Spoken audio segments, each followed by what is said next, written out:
This is Hemant. And Jessica. And you're listening to the Friendly Atheist Podcast. Please go to patreon.com/friendlyatheistpodcast to support the show. Hello, how are you? Hi, I'm good. It's, we're both, are you vaccinated yet? I'm done. You're done. I'm done.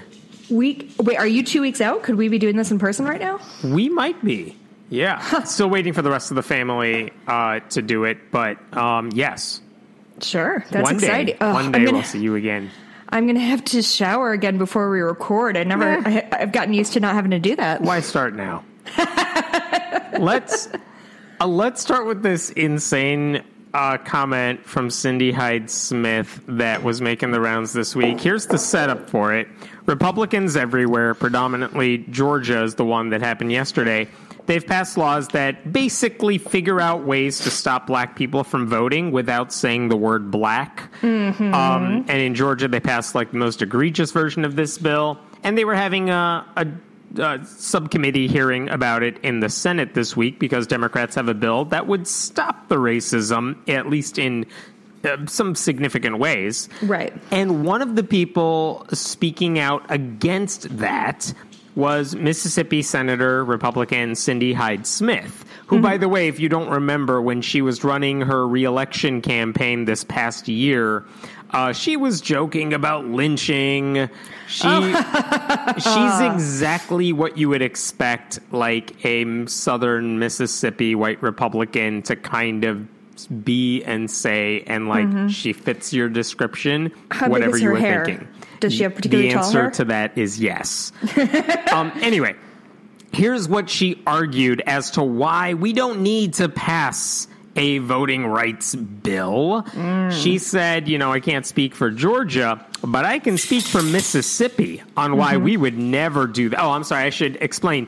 One of the things Georgia did, or at least said they were going to do, is they're going to block people from early voting on Sundays. Now, how is that a racist thing? Because it turns out the time that a lot of black churches in Georgia and elsewhere too, but in Georgia, they go to church on Sundays before an election, and then afterwards they plan Souls to the Polls events. They go vote on Sunday.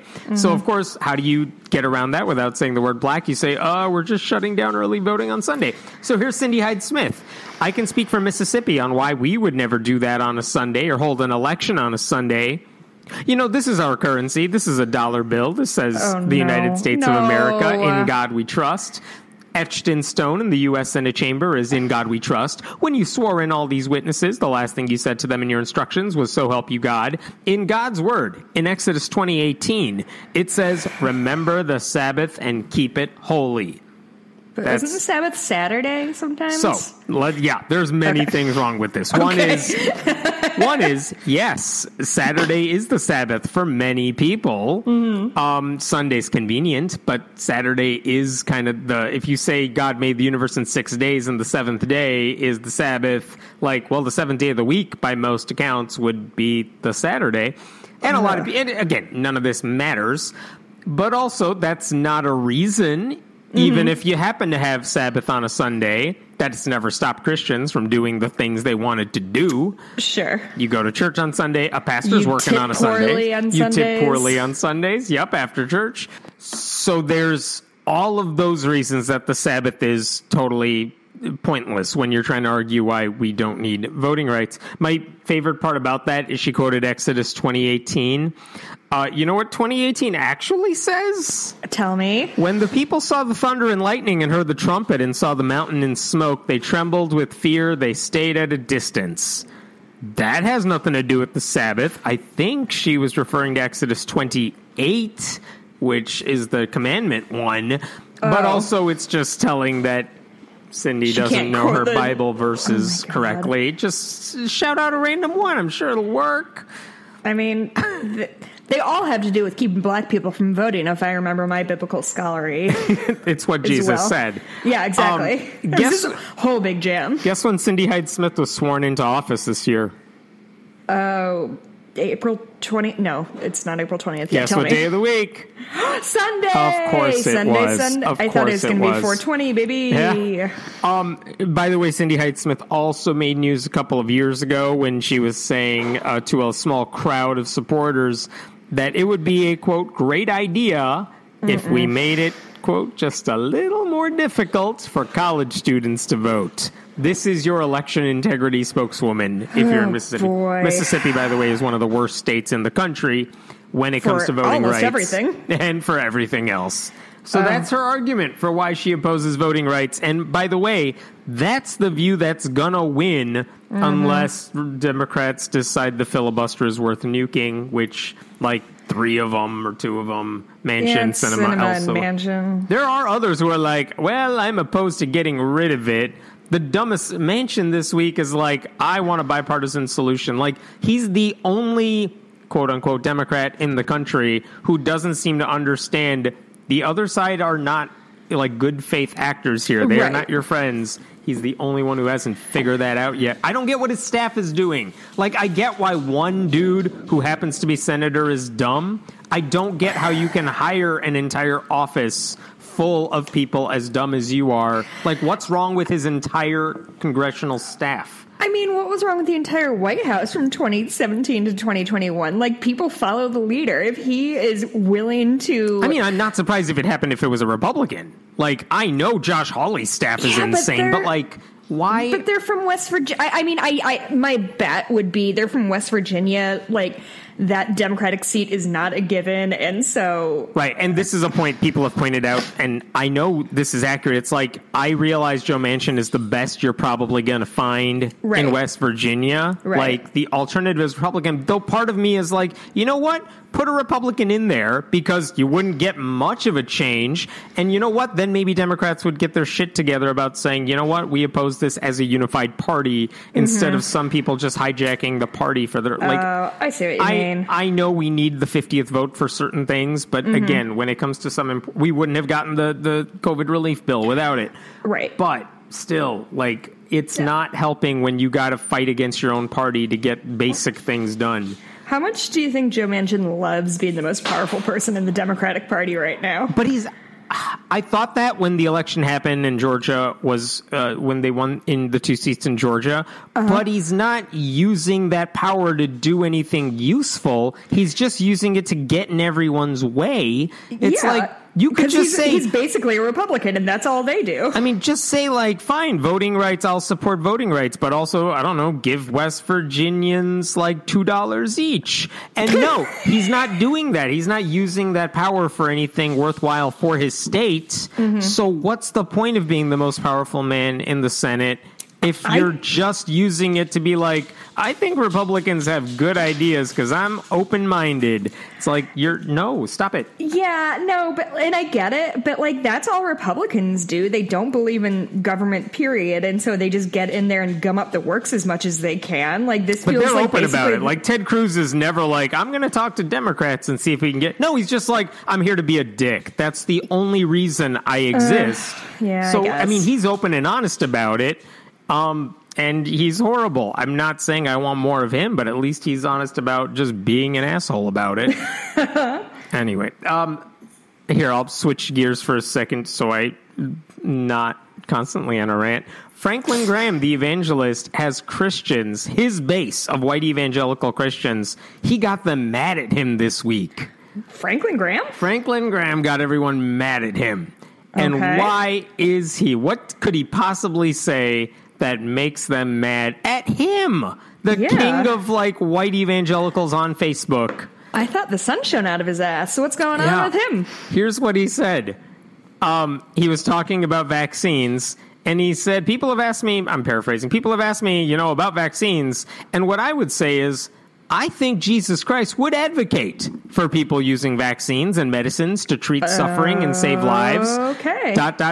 My wife and I have both had the vaccine, and at 68 years old, I want to get as many more miles out of these old bones as possible. I was going to say, I want to get as many vaccines in there as I can. Yeah, basically he's saying, I have the vaccine, you should get the vaccine, Jesus would be cool with the vaccine, because that's the sensible thing to say in terms of, yeah, you should get it. I don't care about the Jesus part of it. Like, I'm not asking for Jesus's advice here.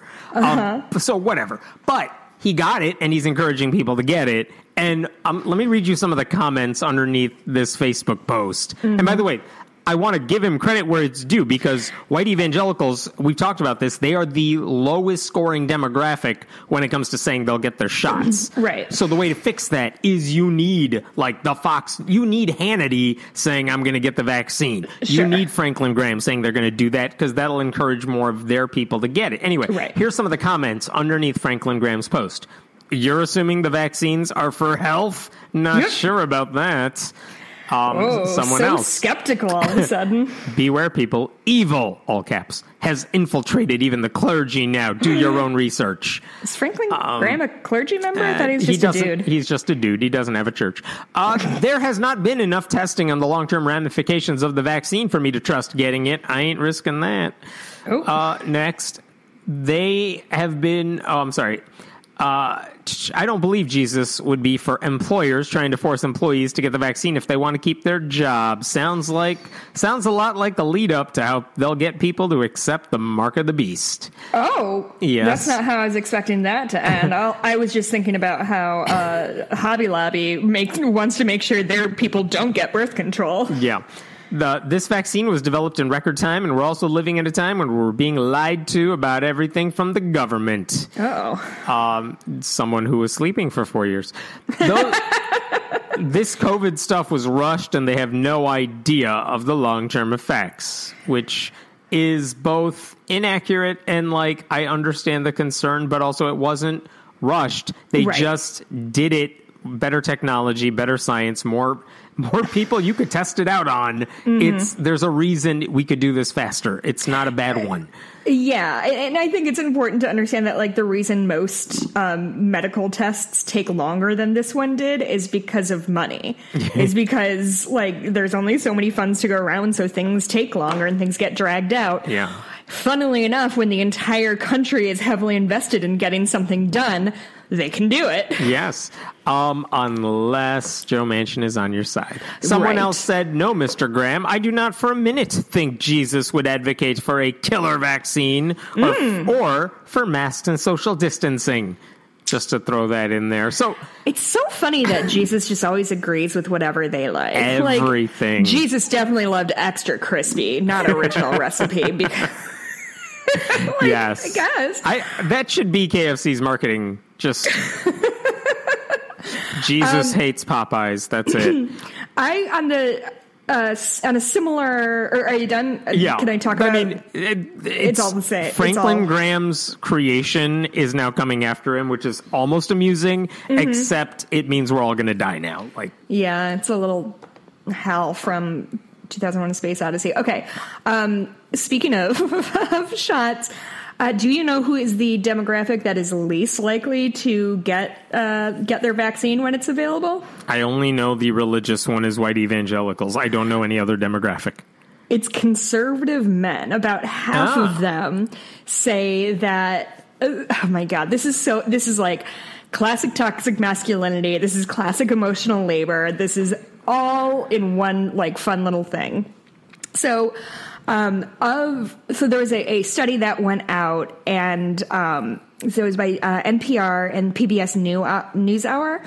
So apparently 49% of Republican men do not plan to get vaccinated. They don't want to get vaccinated. They do not want to get vaccinated. Okay. And so it's kind of reflective of the fact that, like, most women tend to, no matter class, race, party, women tend to make the medical decisions in the household. Okay. And so now there's this, like, subset of Republican women, or women who are married to Republican men, who are like, how do I sneak this vaccine into my stupid husband? But the reason for it is extremely good. So this is sorry, let me find who this. Yeah. Man. I do find it amusing that these Republican men need people in their own families who know they're batshit insane. Yeah. But still don't want them to die or kill other people. Yeah. So Melissa Deckman is a politics professor at Washington College who specializes in gender. And she says that conservative men do not see the vaccine as manly. Many have shirked away from wearing masks and social distancing, in part because those measures did not fit a narrative of men, quote, as superhuman and invincible. If a man views his masculinity as central to his identity, studies show he'll be less likely to wear a mask. So, hey, listeners, is it effeminate to, like, live? Fellas, is it gay to survive? Yeah. Genuinely, that's one of my favorite, like, meme formats on the internet, man. Is like, fellas, is it gay to have feet or whatever? So anyway, toxic masculinity. Oh, I'm wearing a shirt that says toxic masculinity ruins the party again. So I swear some of this, like, culling the herd sort of mentality for the vaccine, this stuff would almost be funny / sad in a different way if it wasn't so damn contagious. It's well, the anti-science crowd isn't doing so well now that this pandemic is happening. That would be a much more entertaining, that's the wrong word, narrative if amusing. It wasn't for that their ignorance hurts everybody. Like, I don't want them to die. That's the difference. Like, that's why I hesitate with that thing. I want to save their life. I know they wouldn't care if it happened the other way around, but it's like their ignorance is going to kill people that they don't care about and I don't know about. Yep. Yeah, it's very hard to see these people who are, like, ruggedly individualistic. That sort of mentality is going to get us all killed. Oh my God. Let's jump to Florida. We have to. There is a school system, the Duval County Public Schools. They have a bunch of high schools that were named a long time ago. They're thinking about changing the name of 9 schools in the district. Okay. And because they were named after people who probably shouldn't have things named after them. And the most, like, obvious version of this is Robert E. Lee High School. Oh, okay. Well, you would have thought on the nose, guys. Would have thought that one would have had some pushback when it was proposed, but there you go, the racist Confederate leader.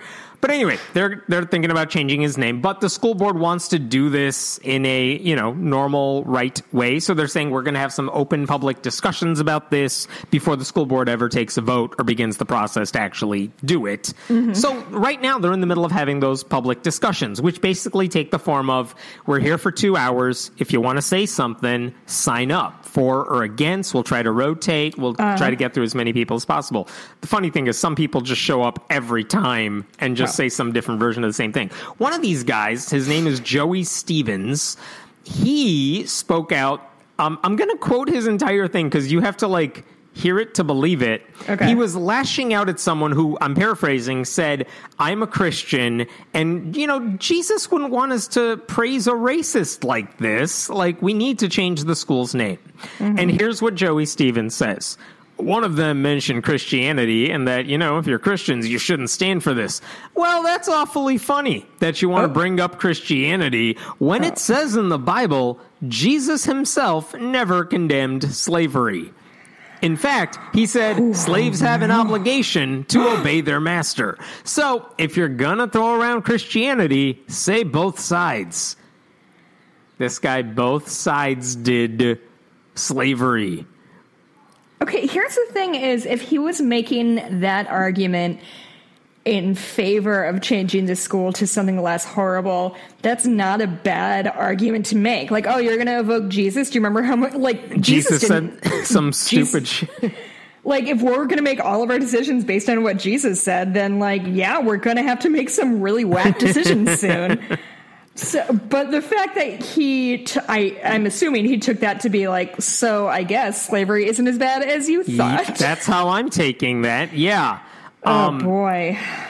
That's an argument he actually made at a meeting with, by the way, if you can imagine this guy has to wear a mask to get in the building, but as he's speaking, the mask is just tucked down below his mouth.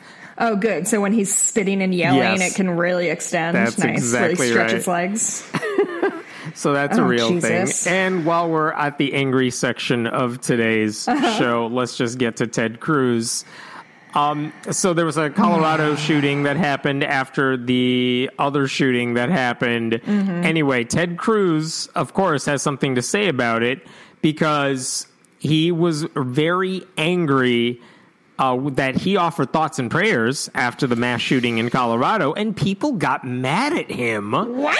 Yeah. But he was doing so much work. I know. Thinking and praying. Well, yeah, never thought before, but definitely praying. So he goes on Hannity, and he's like, why? He's basically arguing, why does everyone hate me for this? I mean, they hate you for a lot of reasons. But on this one specifically, here's what Ted Cruz said on Hannity.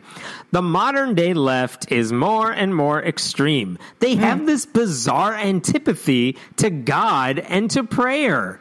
And the left treats that like, how dare you believe there's an omnipotent God who could actually love you and care for you?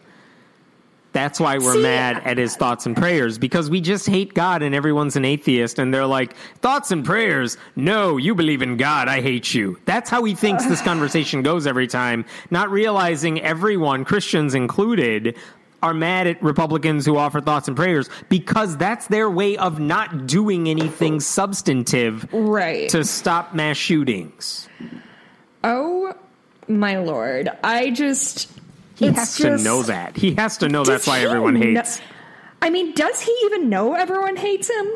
I don't know. Like, the fact that his wife was in a text group when they went to Cancun full of who I think she thinks are her friends. Yeah, and someone was like, oh, I'm sharing this with the New York Times. Like, they narked her out so bad. They clearly, his wife doesn't even know who her friends are. So I don't know if Ted Cruz understands why everyone hates him. But he must be aware that they do. He simply must.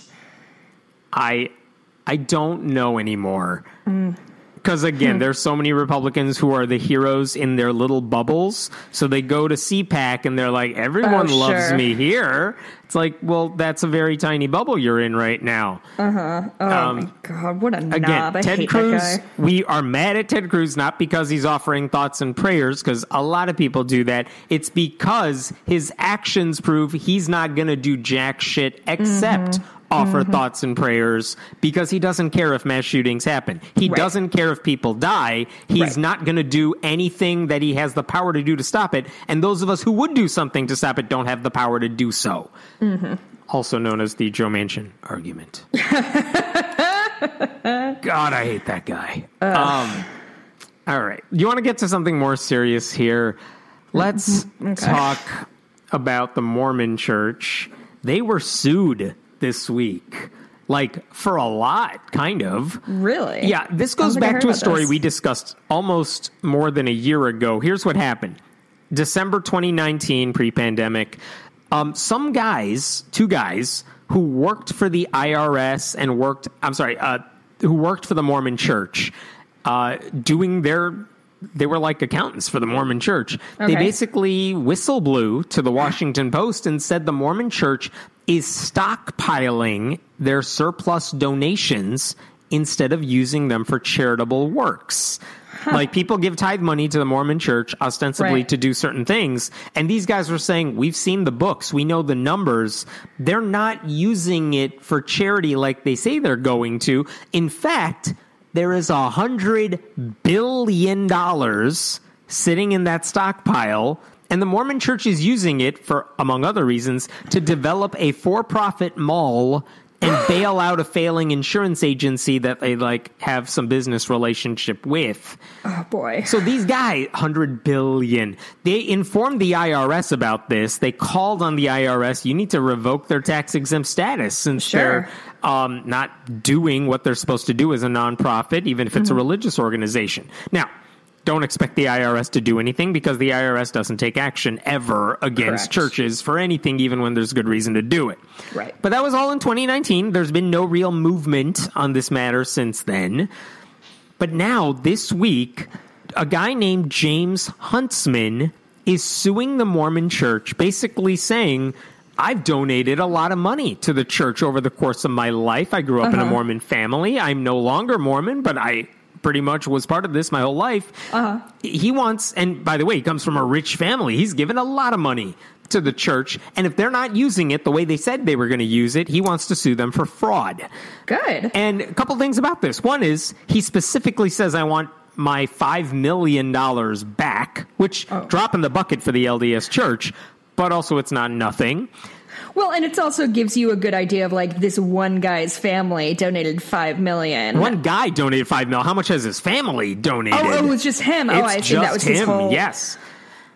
He says this is not a case about faith. This isn't because he's no longer a Mormon. He said this is not a case about faith. It is a case about fraud and corporate greed. He wants $5 million back. He says, I want to use that cash to help, quote, organizations and communities whose members have been marginalized by the church's teachings and doctrines, including by donating to charities supporting LGBTQ, African American, and women's rights. I mean, better use of the money. Something else you should know about this. James Huntsman, if that name sounds familiar, it's because I might as well have said Mitt Romney's son is doing this. That's how serious of a name this is. This isn't a nobody. This isn't a random, rich, anonymous guy who lives in Utah. James Huntsman is the brother of John Huntsman, who is a former presidential candidate, a former governor of Utah. John Huntsman's daughter, I believe, is Abby Huntsman, who was on The View for a while or something like that. Like, the Huntsmans are a well-known Utah name, Mormon name. It's kind of like the other family besides the Romneys. So for someone like that to speak out like this makes this story even a bigger deal. So that's interesting enough. Now, the obvious question is, okay, so he's suing the church. Will it work? And the answer to that is almost certainly no. Okay.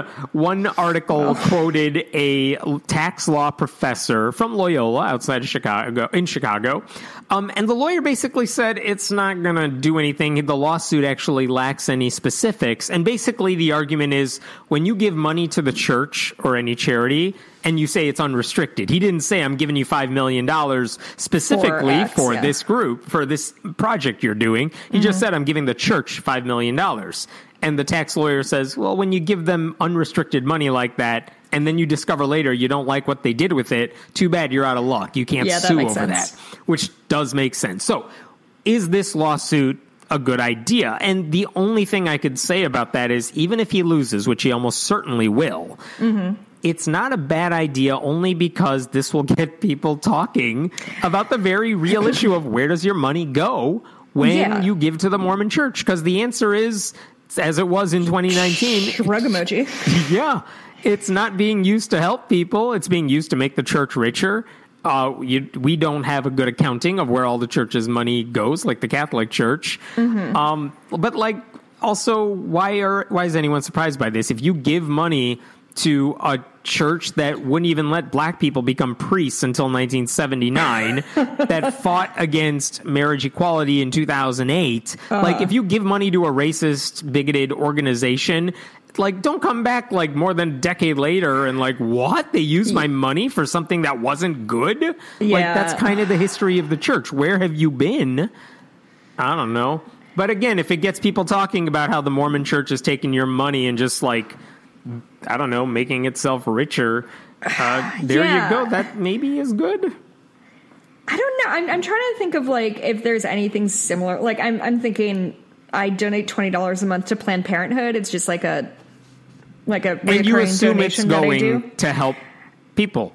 Yeah, I assume it's going to, help people access affordable health care and reproductive health care. And like, I don't know, like, is there anything Planned Parenthood would use my money for that I would be like, wait, this is what you're doing? And I don't think so. Right. Like if they were using it to invest in, I don't know, GameStop or something, you'd be like, I need to rethink this donation. But again, they're not doing that because, by and large, every charity, whatever your political stance or whatever stance, like they're mostly doing what they say they're going to do with it. And we can quibble over, well, the money should go elsewhere.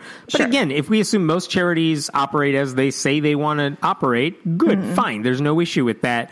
The issue here is this guy is mad that the Mormon Church is being at the Mormon Church. Yeah. And I do, like, I hope this increases like skepticism about like what nonprofits do with their money and are they like achieving their mission and things like that. Like, I don't think that's necessarily a bad thing.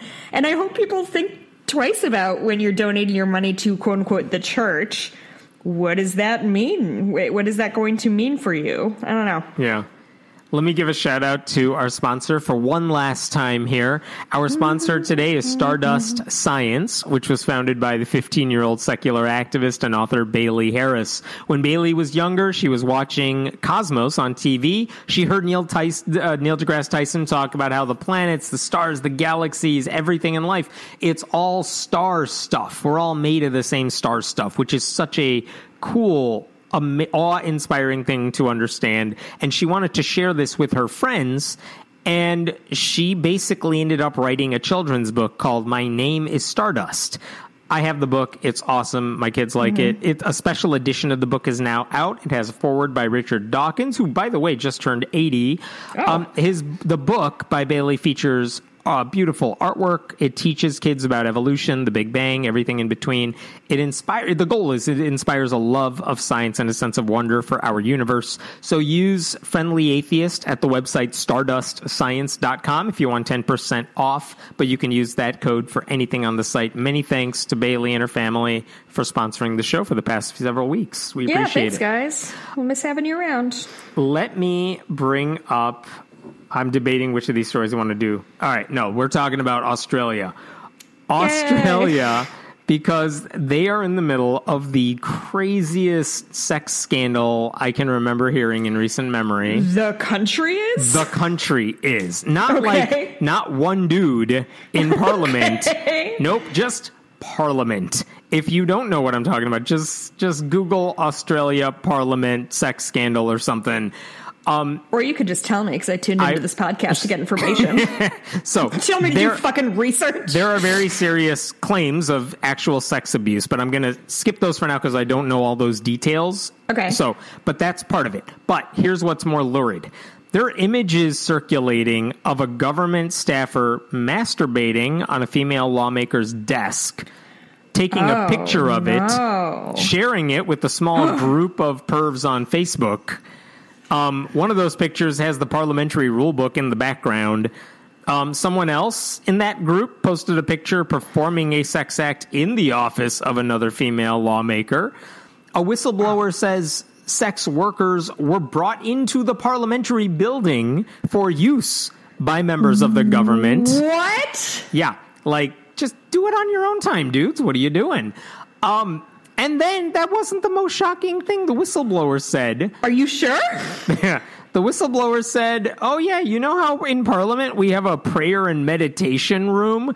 Yeah, you know how no one goes in there? It's a fuck closet. It is absolutely a fuck closet. Yeah. He said, I can probably say there is very little meditation or prayer going on in that room. But I'll bet they say God a whole lot, but there you go. Wait, was that a Hemmant joke or that guy joke? Of course that was a me joke. I hated it. Yeah, Good. I know. So anyway, that's what they're doing with the prayer room. That's what's going on in Parliament. Which, again, there's another issue of why do you need a prayer and meditation room in Parliament? Just do it at home. But also, I'm not that concerned about that right this second. But there are other issues here, yeah. Is it... Oh, God. I'm going to ask a question. Are there any women implicated in doing all this garbage? No, I have not heard it. And by the way, they haven't even really mentioned the Parliament members who are being accused of some of this stuff. Because the Facebook private group where these photos are coming from that someone's leaking, these are staffers. These are not the members themselves, but they're implicating the members. And the whistleblower's like, oh, yeah, there are members involved in this stuff. So is this another case of we can't bring men anywhere? That is correct. Oh, my Christ. So wait, a guy went into his coworker's office and jerked it on her desk? And took a picture. Of it. And posted it to a Facebook group. That's my understanding. And we don't know this guy's name? I'm sure somebody knows this. Is he that well encrypted? They blurted out on the TV station where this aired. They blurred out his ding dong or his name? I don't think they showed anything explicit, but they did blur out his face. Because his privacy is very important to me right now. Right. I assume this was the actual photos were taken to different people so they can act on it. I'm mostly amused by the prayer room becomes a sex club, but yeah, there's bigger issues going on here. It does feel a little on the nose of like, ooh, this is our prayer room where we fuck. Like, it's like a low key. It's a sanctity. It is a safe space. No one can bug us here. Which means, Christ. I don't know if they were bringing these sex workers in there or these are like people who just work in Parliament who decide, let's go over there. I don't know. I don't know those details. Is sex work legal in Australia? Oh, that's a good question. I don't know the answer to that. In Australia. It's legal, but it's illegal for a person to employ or otherwise control or profit from the work of it. Oh, so sex work is legal, but like pimping is not. Got it. That's how I'm interpreting the Wikipedia thing that just came up. It's not illegal what they're doing by having. Sure. I just wanted to be clear on that because that would be another layer to this delicious croissant. Ethical issue of bringing them into the workplace. Sure. Not just bringing them to the workplace, bringing them to the government. Yeah. Bringing them to the Capitol, the Parliament. Okay, much more serious story here, because I have gone both ways about how to feel about this, and I don't know the answer to this. Okay, here's the story. You know how on the side of the road sometimes, if there was an accident, people, family members, loved ones who want to memorialize the person they lost will put up a roadside cross, on the side of the road. And by and large, like places where I have lived, I've seen those crosses. And not only that, I've seen them stay up for long stretches of time. Yeah. And it's one thing when it's like a local road, no one's going to raise that much of a fuss about it, especially if it's on the side of the road. Now, a few years ago, like a decade ago, Utah cops, like the highway patrol in Utah, literally put Christian crosses on the sides of highway roads to honor their own fallen comrades, like other cops that had died. They put crosses on the side of the road. American Atheists filed a lawsuit against that, saying this isn't like the family members doing it. This is like a government practice now, putting Christian crosses. Like, we don't even know the religion of all these cops. And you know what? American Atheists won that case because the court said, well, yeah, if the government is putting up crosses to honor fallen soldiers, fallen colleagues, like that's an endorsement of Christianity. Like, I know it's not a fun case to litigate here. And it doesn't make atheists look especially great. Right. However, it's the right thing to do because you don't get to just say, well, now you belong to Jesus, you Jewish cop who just died. Like, it's not okay. So anyway, the issue now is that what happens if like a random dude puts up a cross on the side of the road? So here's what happened. A guy named Stephen Kelly, his stepson, died. I don't know why, assuming a car accident. Stephen Kelly's stepson died in 2019. The stepson was not a cop? No, just stepson. And on the side of a highway, he put up a Christian cross. This is in Montana. He put up a cross on the side of the road there.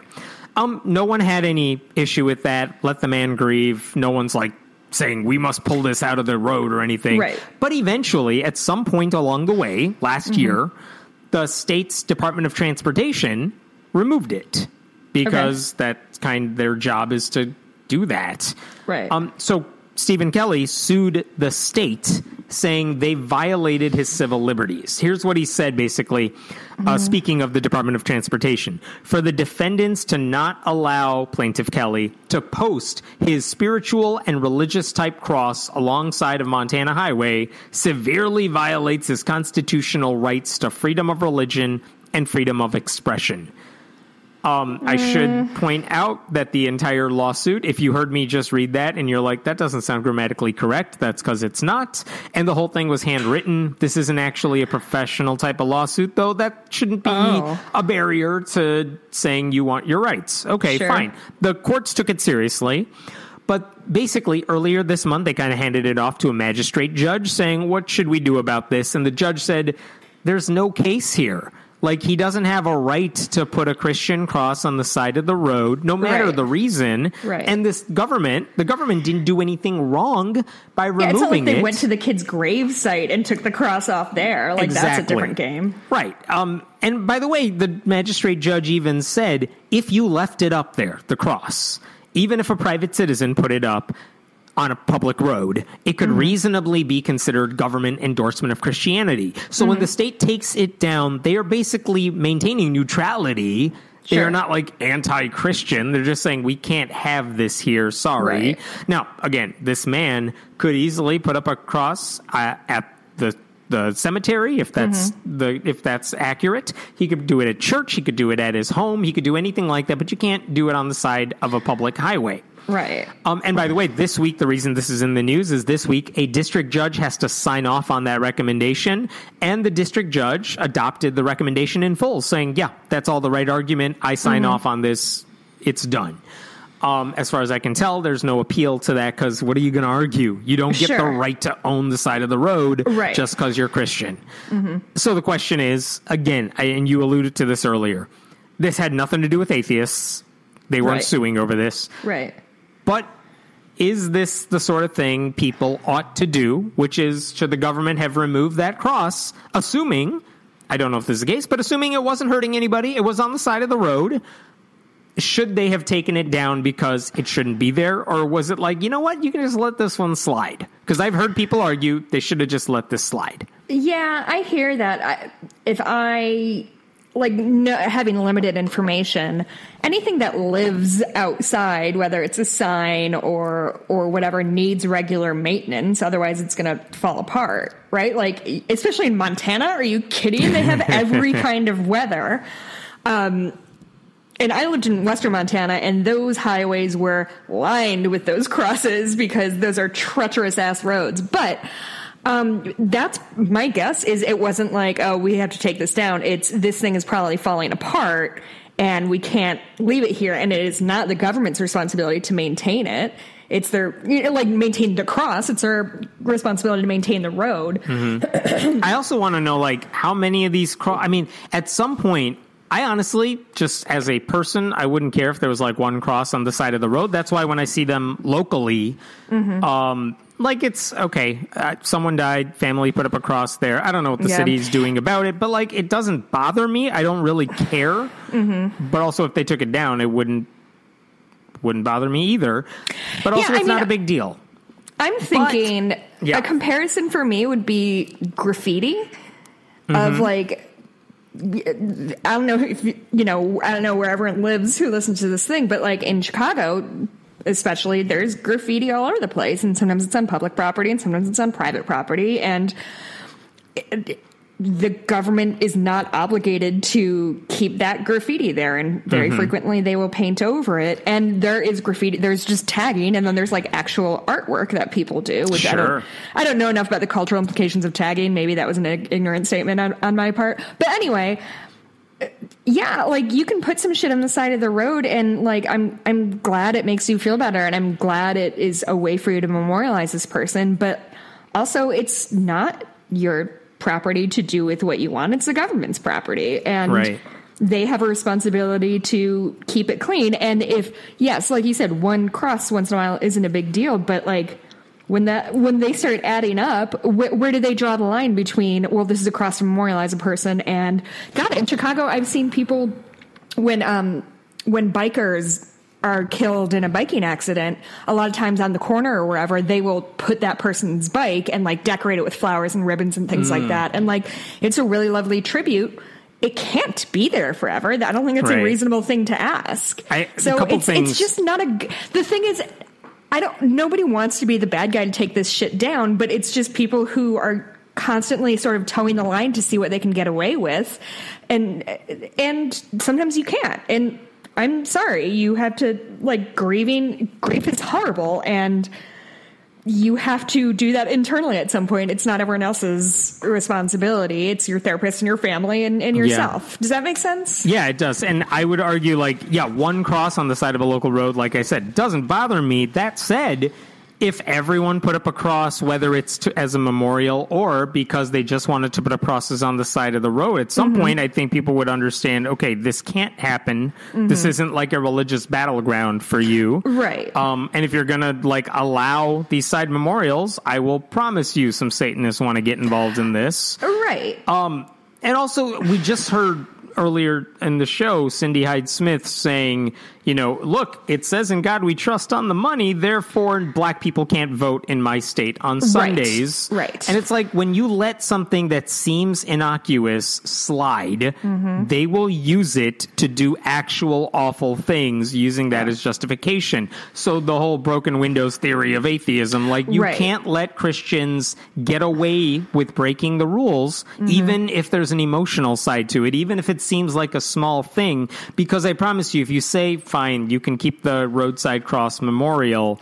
Well, we had that roadside cross. Why can't I put up a giant 12-story cross in my government building? Yeah. Like, and remember, that actually happened. What was it, in Maryland? And the Supreme Court said, well, it's been up there forever. No one really thinks of it as Christianity anymore. So let's just leave it up. It's tradition. They actually argue that. It was like 6-3 or 7-2 or something. Like, that stuff builds on top of itself, which is why you nip it in the bud when it happens. Right. And the shitty thing is, like, this isn't why we got into atheist activism. Like, I am not here to, like, Grinch your roadside crosses, but it is a give them an inch, you'll take a mile situation that we've seen time and time again. And on top of that, if they get anything taken away from them, they cry persecution. It sucks, but they put...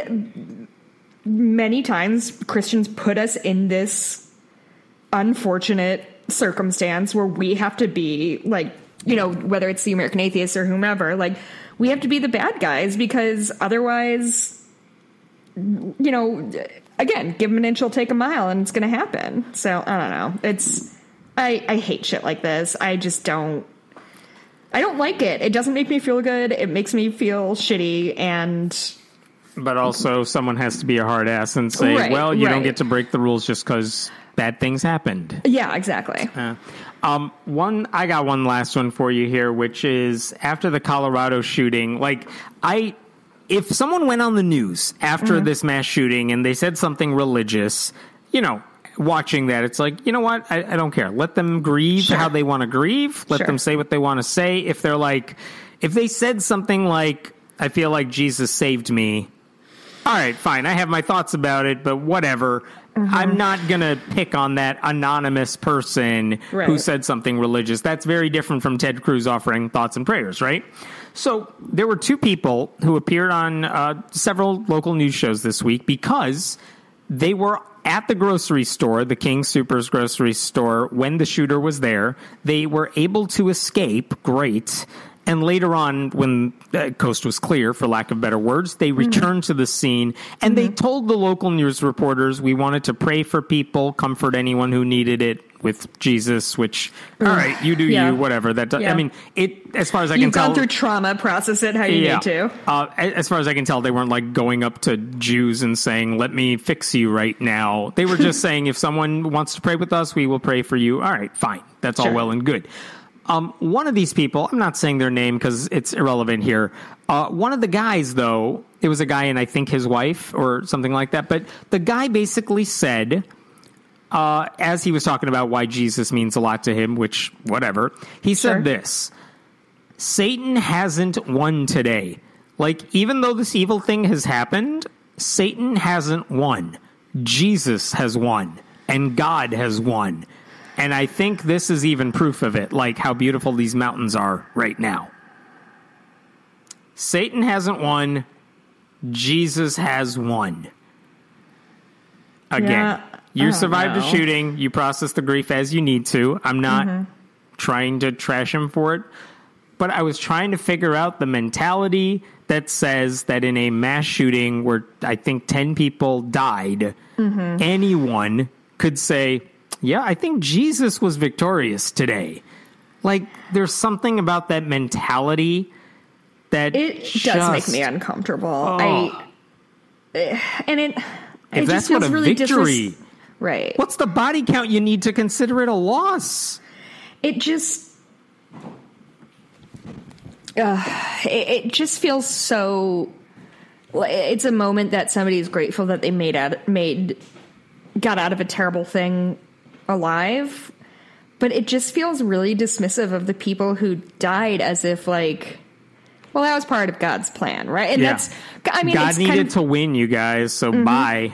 And I'm seeing anecdotally on online of people saying like, oh, my parents won't get vaccinated because when it's my time to die, it's my time to die. And like, that's all well and good, but it's so deeply self-centered. Which, I mean, if you just survived a horrible, like, tragedy, I guess you're allowed to be self-centered.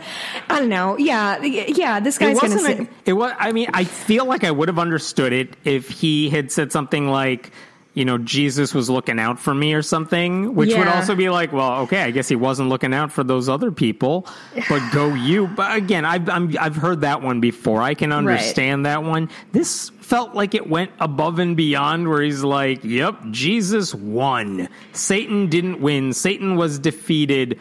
Who is Jesus in your story here? Like, yeah, I mean, that's not a good thing to say, but also this guy, it's not like if a broadcaster said it, right? Or somebody who got up that morning expecting to be on the news. Does that make sense? Like, yes. He's just a random guy. The broadcasters were there. They kept the mic there. They let the guy talk for a long while. And of course, they're not going to interrupt and be like, can you say that part again? What's up with that? I'm not expecting them to do follow-up questions here. But also, like, he knew he had an open mic and he was going to use it and he was going to be able to broadcast it.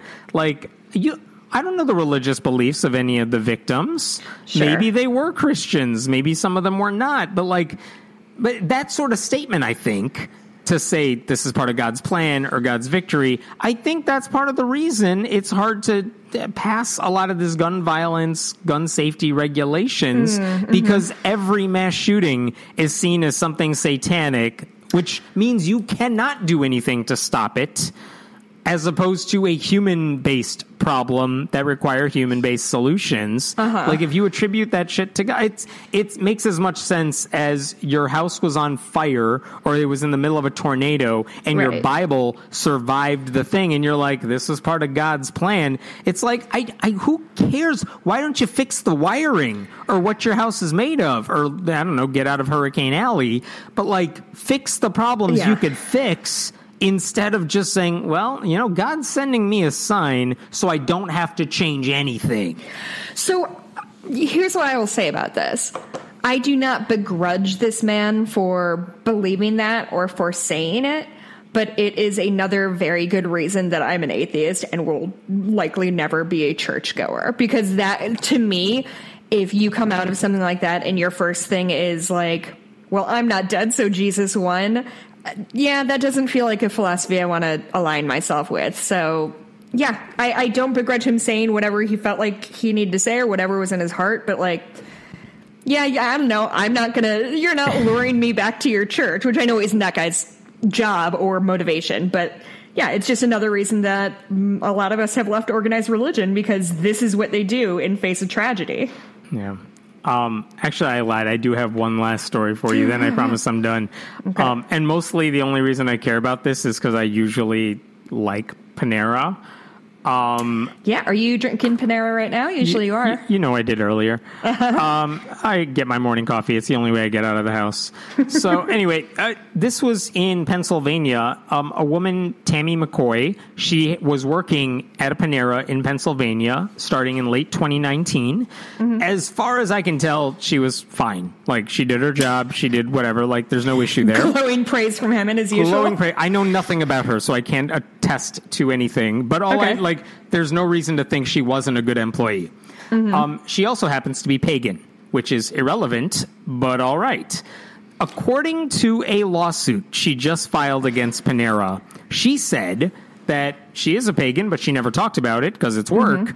But during a shift last May, during the pandemic, but she is working, this is with her general manager and the assistant general manager. They were all outside taking a break for a little bit, and subject of religion comes up.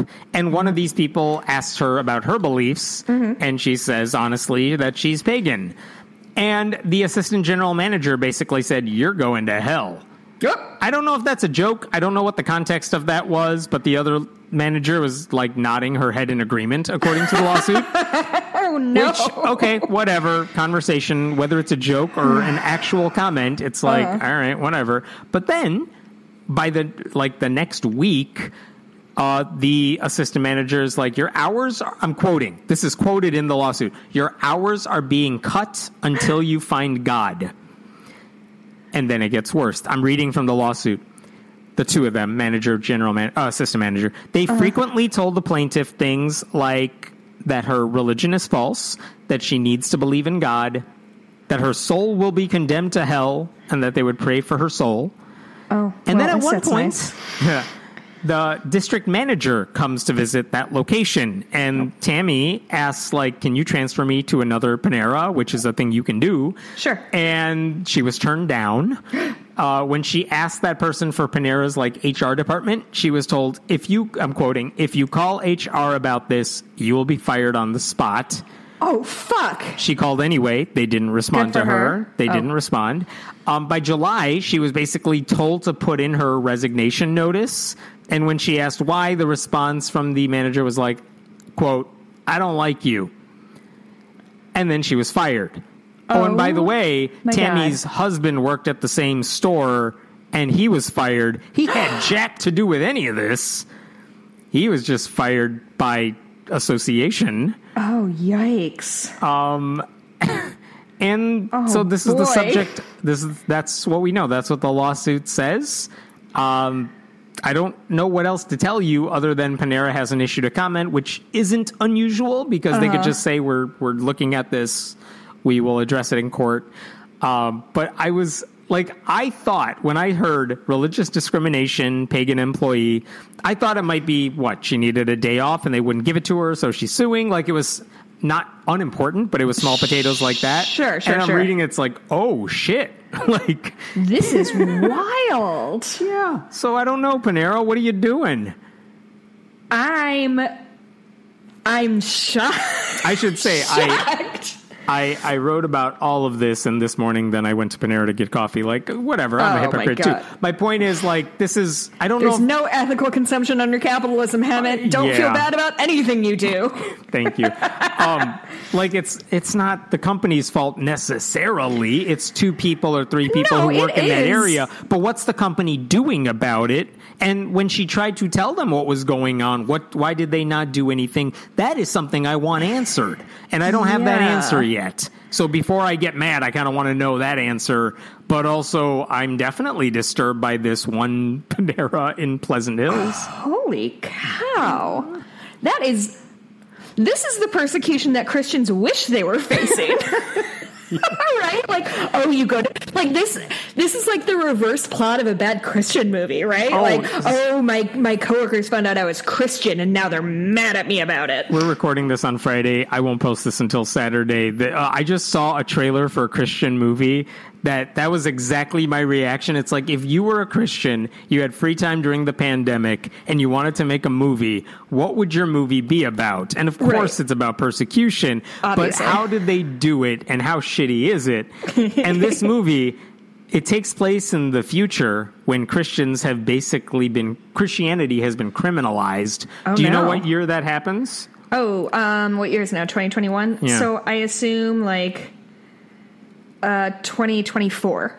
You are 2025. Yep. Christianity is criminalized. There's a one world government now due to the pandemic. Communism is the way we all work, and Christianity is now literally criminalized. And but a group of Christians are gonna try to fight back. So brave! Oh my god! And I just watched the minute and a half trailer for this, and holy Christ, it's terrible. It's the funniest. Not only is there stock footage of various cities empty cities for no reason. My favorite part of it is there's a guy who's a cop.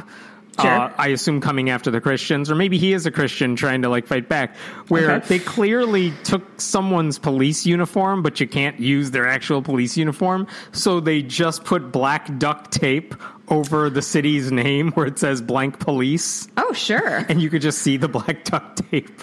And the That's sound, incredible. and you could tell they're just recording this on like their phone or something, but it's like, I wouldn't make fun of it if it was like a high schooler making a film in his free time. No, this is like it has an IMDb page and shit. Like, this is an That's actual quite embarrassing. bad Christian movie, and it was glorious. And this is what's going to happen in 4 years, apparently, when, oh, by the way, the reason Christians are persecuted is because the coronavirus eradicated everything and threw everything into chaos. By the way, this movie apparently doesn't acknowledge the existence of vaccines. Oh, because, that's of course, shocking. that's why coronavirus spread everywhere. So what was I talking about again?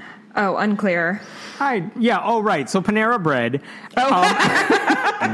Forgot what it has to do with it, but Christians are being persecuted. Yeah, that's what they think is going to happen. In reality, nope, this pagan woman's like, oh yeah, I exist. And then they went like crazy on her ass. Boy, that's a lot for me to deal with. I can't believe, like... I'm still going to go tomorrow to get my coffee. Oh, of course. I also disagree that, like, if she went to HR and this still happened, then it's 12,000% on Panera Corporate. Yeah, I don't know if, like, it went to voicemail and they never responded back, or, like, what's the deal? Like, I do want to hear that answer. I'll get the updates when this case gets updates. You'll get it when you talk to all your good friends at Panera. That's right. I assume everyone knows about this. You could get exclusive interviews, Hammett. I get free coffee every day because of the coffee club. Oh, that's fun for you. You know those little, like, Krispy Kreme is like, we'll give you one free donut if you're vaccinated. And of course, it's the whole point of it is just come into the store. No one's going to get one donut. Of course. We'll give you one because we'll take the hit, but you're probably going to buy more. Panera's like, we'll give you free coffee once a day if you want it because no one just comes for one coffee. No, I'm totally the reason they've lost money on that deal. They're in the red just because of Hammett. You're welcome.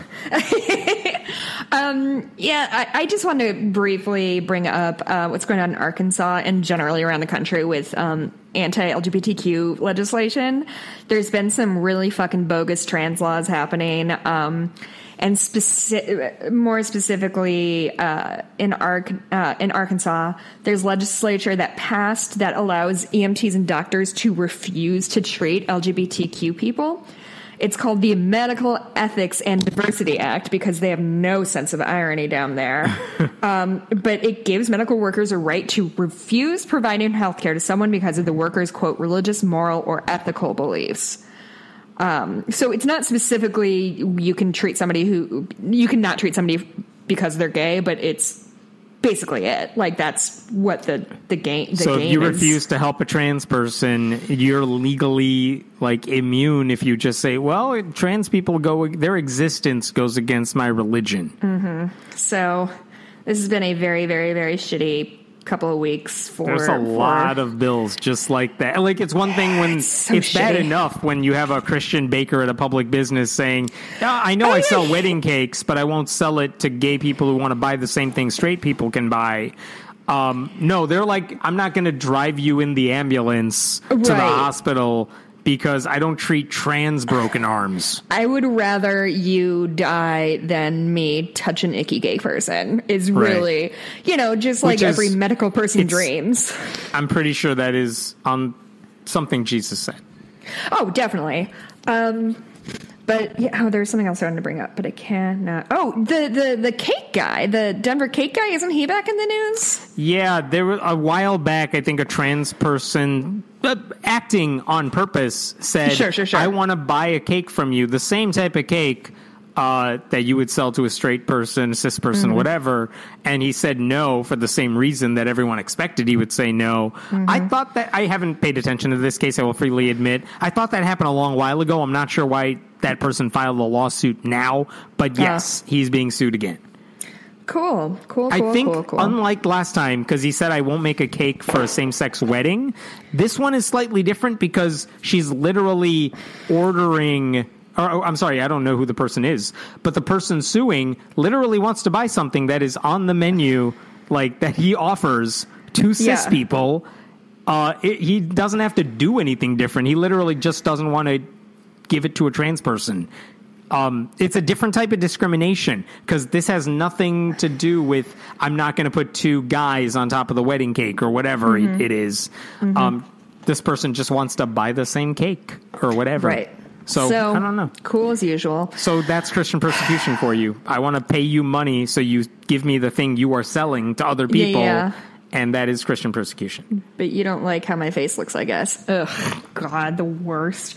Yeah. Are you done? I've got a couple things to plug.